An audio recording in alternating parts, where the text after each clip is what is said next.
Today's topic is the blessing of hearing that Allah subhanahu wa ta'ala has bestowed upon us.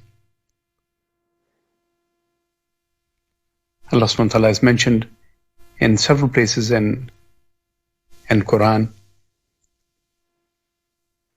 that Allah subhanahu wa ta'ala has granted you وَجَعَلَ لَكُمُ السَّمْعَ وَالْأَبْصَارَ وَالْأَفْئِدَةَ قَلِيلًا مَا تَشْكُرُونَ.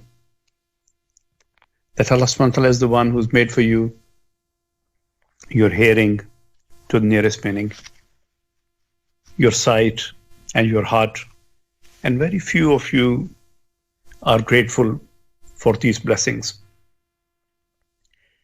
But wherever this samat, the hearing, the sight, and heart is mentioned, the sequence has been kept the same. جَعَلَ لَكُمُ السَّمْعَ وَالْأَبْصَارَ وَالْأَفْئِدَةَ. Subhanallah, being a student of embryology while doing medicine in the early stages of the studying medicine, we study the science of embryology, which is the development of the child in mother's womb. Subhanallah, at the microscopic, very early stage of the embryo, when the sensory organs of our head, the ear, the eyes, the sense of smell, all these are developing, the first sensory organ to start its development is the ear. The inner ear appears on the surface of this early head of this embryo, and it's called otic, O-T-I-C, otic placard. It's a thickening of the ectodermal layer, technical term, but that is the first appearance of all the sense of being able to, the sense of hearing, seeing, smell, the sense of hearing starts development at the earliest stage. And Allah subhanahu wa ta'ala, who's the creator, who's making it, is referring in that sequence. And this praise, when we do a sajda and we say Alhamdulillah allazi sajada wajhiya lillazi khalaqahu wa sawwarahu wa shaqqa sam'ahu wa basarahu fatabarakallahu ahsanul khaliqin. Subhanallah, it's like the embryology at the microscopic stage is being described. The otic placard that I mentioned, the first placard to appear in the head area of the developing fetus, the embryo. The example I can give you, when the water is boiling and a bubble rises up to the surface and it splits open, and there is a little sort of an area so it's like splitting. That otic placard splits open, and that's the earliest stage of the development of the internal ear. And the best way to describe is that shaqqa sam'ahu, that it just bursts open that area, and then it sinks in. Subhanallah. And as we know that the sense of hearing in the child starts hearing at an early stage inside mother's womb. But the child is being formed in 3 layers of darkness, so there is nothing to see. So the eyes are not being used, but the ears, the child is responding to all the sounds. And that's why, subhanallah, we hear from our pious predecessors that how the children who would hear their mothers recite Quran, would listen to the Quran. They were able to memorize Quran at very, very early age, as if they had memorized while they were still in their mother's womb. Subhanallah. That sort of the advice for the expecting mothers is that expose your children, because your child is hearing all the sounds are being heard. Expose your child in your womb to the sounds which are going to modulate and make his brain function better. And what better than the sound of the Kalam of Allah, the Quran. And when the child is born as well, as soon as the child is born, the eyes are unable to function properly. The child is unable to focus.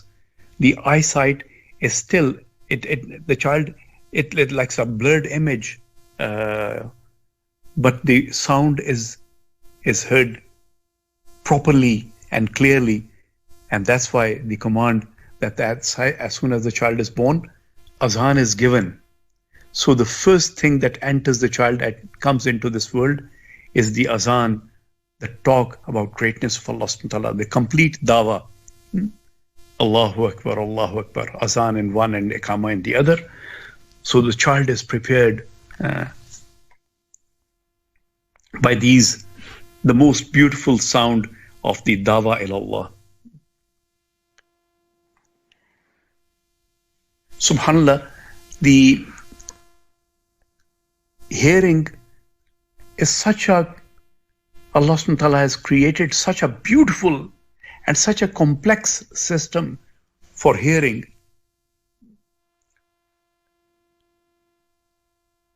The sound creates vibrations in the air.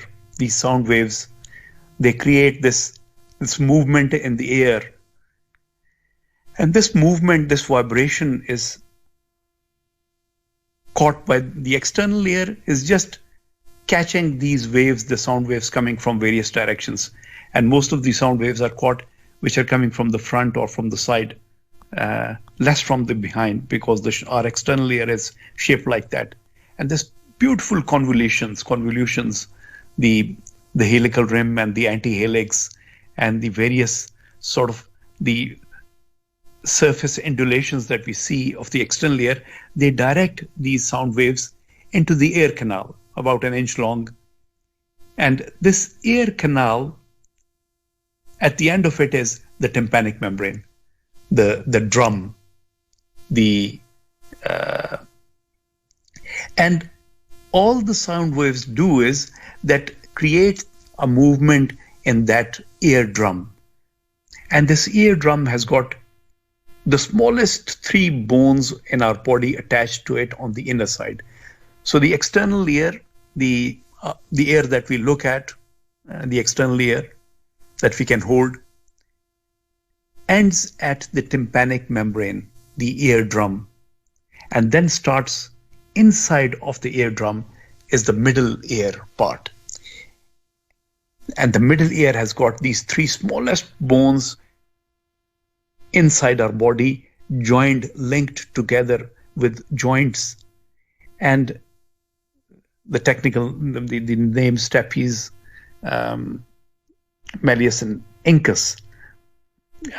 So these tiny bones, they transmit the movement of this eardrum, which is vibrating with the sound waves, to the internal membrane, the ear membrane. This is the internal ear now.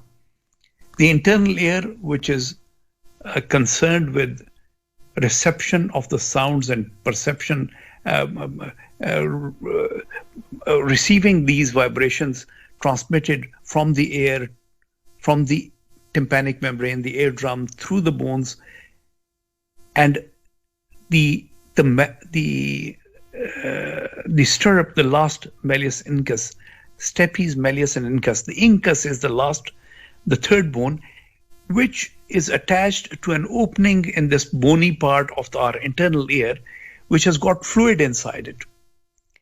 And this movement is transmitted to this fluid, and this fluid, as it moves inside this, it looks like It's a circular, sort of very complex anatomy. This cochlea is hard to describe in orally. You have to look at the pictures, the cross sections, to understand how beautiful this anatomy is. Anyhow, it's fluid filled. The cochlea is filled with fluid, and within the fluid, as the movement is taking place, the fluid is moving. There are hair cells. They are called hair cells because they look like hair. They're receptor cells which receive this movement in the fluid of the internal ear, and they move. And as they move, the electrical impulses are transmitted from these receptor hair cells to the nerves which are connected to the internal ear, and they go to the auditory center of the brain. Subhanallah. So these sound waves are being transmitted as an electrical signal to the brain, and then we perceive the sound. But subhanallah, Allah subhanahu wa ta'ala has given us this beautiful and perfect mechanism of being able to hear and perceive sounds, which is so beautiful and so complex, and in spite of extensive investigation, research, still poorly understood. That how is it that we pick the phone up and we can recognize, oh, it's my mother's voice, it's my brother's voice, and we can differentiate between so many different sounds. Sitting within the room, different people are talking, and then there is some background noise, and we are listening to all these things simultaneously, and just simple movement of the eardrum with the sound waves, we are able to perceive all these different sounds. Subhanallah, it's mind-boggling. But this is the qudrat of Allah subhanahu wa ta'ala, that our ear can receive and perceive and differentiate between these different sounds.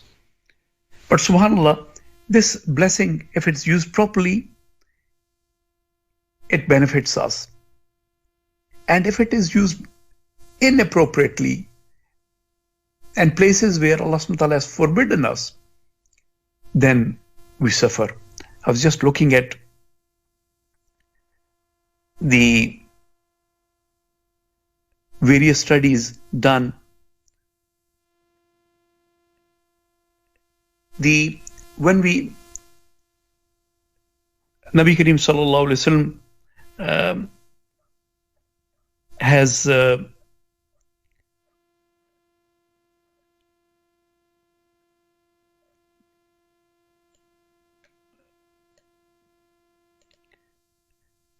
I quote hadith from Sahih Muslim, reported by Abu Hurairah radhiyallahu ta'ala anhu, that Nabi Kareem sallallahu alaihi wasallam said that the bell is the musical instrument of Satan. Al-jarasu mazamiru shaitan. The bell is the musical instrument of the Satan. And I was just looking at the effects of music and the impact it has on the brain and on our body. Subhanallah, it is just incredible. A large number of studies have been done using functional MRI. So functional MRI is like sort of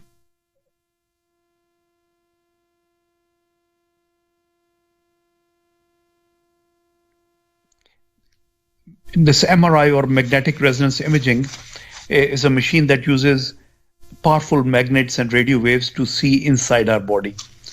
It's not like X-ray. It doesn't use any radiation, but it's just magnets and radio waves, and we are able to see images inside our body. And with functional magnetic resonance imaging, we can actually, when we do a functional magnetic MRI of the brain, we can actually watch and see areas of the brains which light up, which undergo activation, and which get activated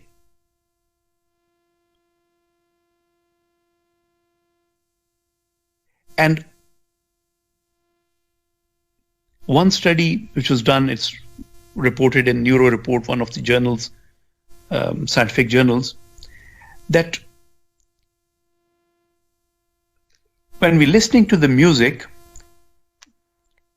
the limbic and paralimbic systems, parts of the brain, get activated.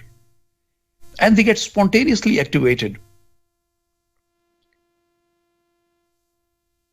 You'd be surprised to know that the amount of brain, the areas of brain which are still poorly understood, we know very little about their exact function.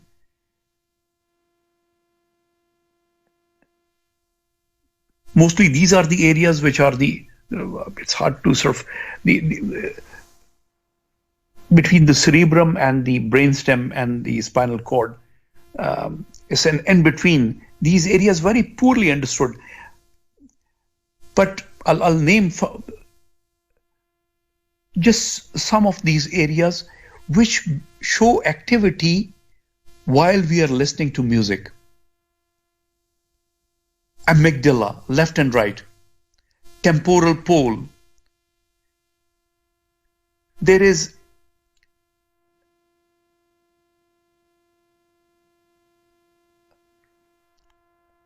this subcallosal anterior cingulate cortex.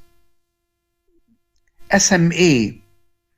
SMA is part of the brain which evokes movements of the other side. The right side of the brain will evoke movements of the contralateral leg, the other side of the leg, and the middle portion to the movements of the hand, arm and hand. This is not the cortical area, which is our conscious movement. These are the subconscious movements of the parts of our subconscious movements which take place, not the conscious movements that I want to move my hand. Our cortex and the cerebrum will get activated. But this is the accessory areas which are with sort of subconscious motor areas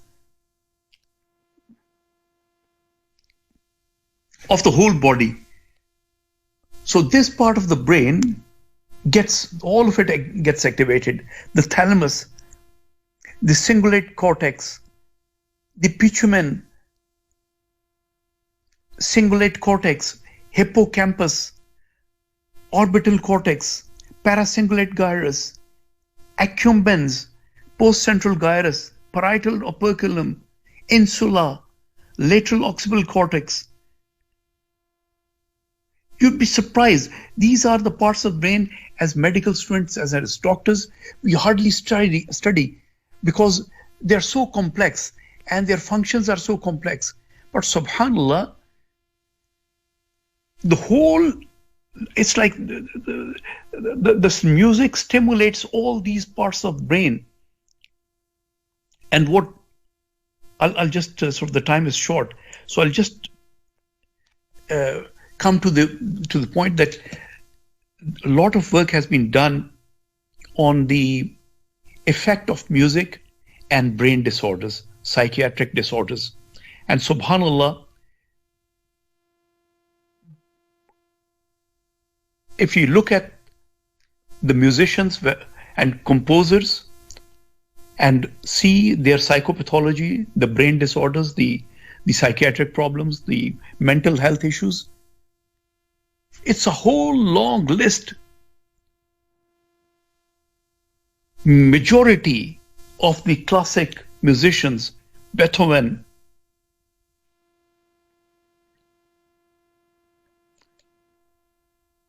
he suffered from major depression. Mozart, he had bipolar disorder. Tchaikovsky, bipolar disorders. If you look at all the classic musicians, they all suffered from mental illnesses. And if you look at the contemporary jazz musicians and the rock musicians, it's a whole list. Virtually every musician that you look at their life, they are in and out of mental institutes. They suffer from depression, cyclothymia, which is mood elevations and sort of fluctuations in the mood, depressions, and if you look at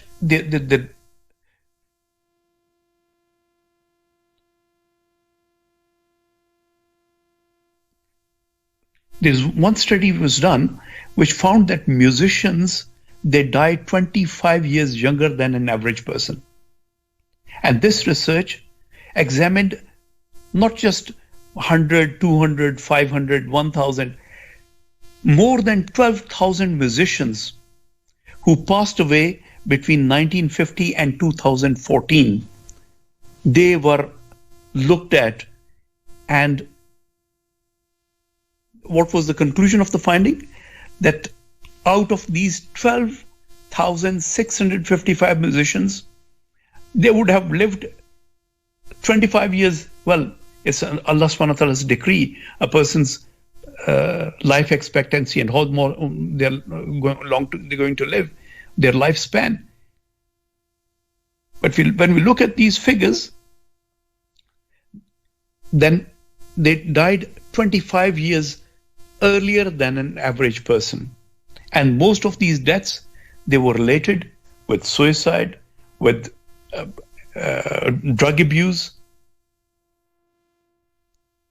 So many reports. The suicide rate among musicians is higher than average. There's a club in the world of popular music. If you look at it, there is a club which is called 27 Club. And this club is filled with musicians. And what's special about this club, the 27 Club? These are all the people who die at the age of 27 amongst the artists, and majority of these are musicians. Subhanallah. They're taking their lives.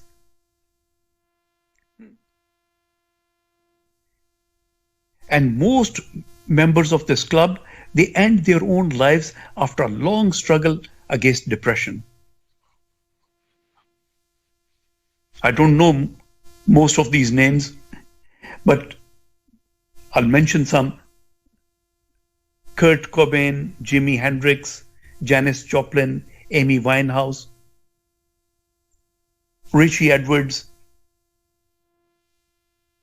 All these. And there's a charity dedicated. The charity, the name is MAD. And it's derived from music and depression.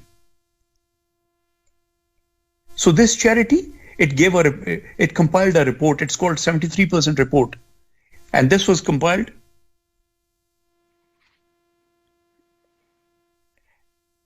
in 2019.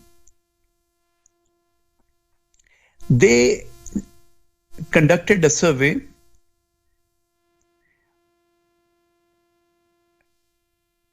amongst 1,500 musicians, and they found that more than 73% of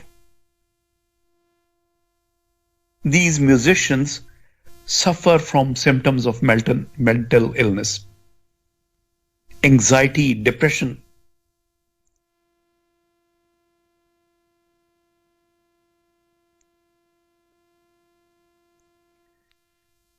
So Allah subhanahu wa ta'ala has blessed us with this most beautiful and amazing blessing of being able to hear. If you use it properly, it will benefit us. And if we use an area which I've just briefly touched upon, listening to the music, then there was an article in The Independent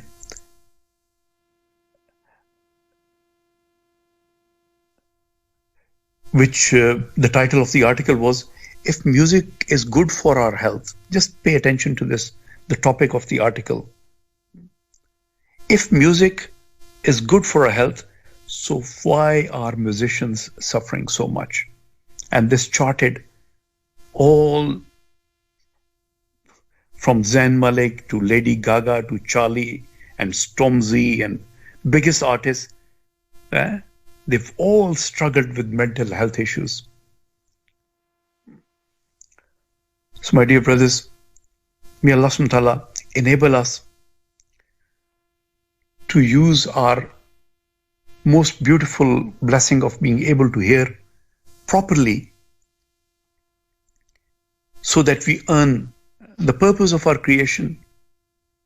Allah subhanahu wa ta'ala has mentioned, أعوذ بالله من الشيطان الرجيم بسم الله الرحمن الرحيم وما خلقت الجن والإنس إلا ليعبدون. We've been created for recognition of our Creator, for recognition of Allah subhanahu wa ta'ala, for gaining marfa of Allah subhanahu wa ta'ala. Our brain, our hearing and our brain is designed to serve that purpose.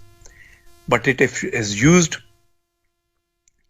for something else, which Allah subhanahu wa ta'ala has prohibited us from, then what will happen? We will deviate away from the purpose for which our systems have been created, and then we end up suffering and having problems.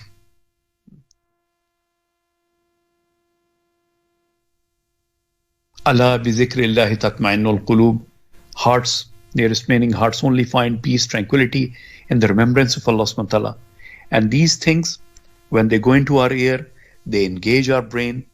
At another point, I'll sort of just explain it further, how the brain and various parts of the brain get engaged, and the function, the prime function of recognizing Allah subhanahu wa ta'ala, getting the marfa of Allah subhanahu wa ta'ala, is put on one side. The brain does not engage in that activity for which it was created, then it engages in other activities which are harmful for us. May Allah subhanahu wa ta'ala enable us to understand and use the faculties given to us by Allah subhanahu wa ta'ala in the most appropriate manner to gain His pleasure and to gain success in this dunya and in akhirah.